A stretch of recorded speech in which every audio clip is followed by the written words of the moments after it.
ఈ సంవత్సరం నీట్ చాలా వివాదాస్పదంగా ఉంది.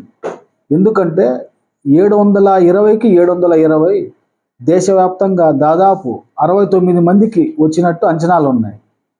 అదిగాక ఒకరికి 718 మార్కులు వచ్చినాయి. అది చాలా అసంభవం. ఎందుకంటే ఒక క్వశ్చన్ వదిలిపెట్టేస్తే 716 మార్కులు వస్తాయి. ఒక క్వశ్చన్ రాంగ్ రాస్తే 715 మార్కులు వస్తాయి.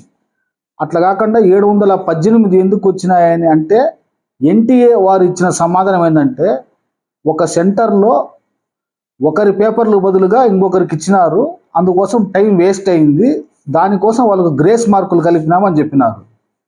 ఎక్కడైనా ఒక గంట టైం వేస్ట్ అయితే ఎన్టీఏ వాళ్ళ పర్మిషన్ తీసుకొని 1 గంట అదనంగా ఎగ్జామ్ పెట్టాలా, అంతేగాని గ్రేస్ మార్కులు అట్లా పెట్టకూడదు. అదిగాక ఒకే సెంటర్లో 720కి 720 దాదాపు 8 మందికి వచ్చినట్టు లెక్కలు చెప్తున్నారు కొద్దిమంది. ఎంతైనా ఈ సంవత్సరం నీట్ కాంప్లికేటెడ్.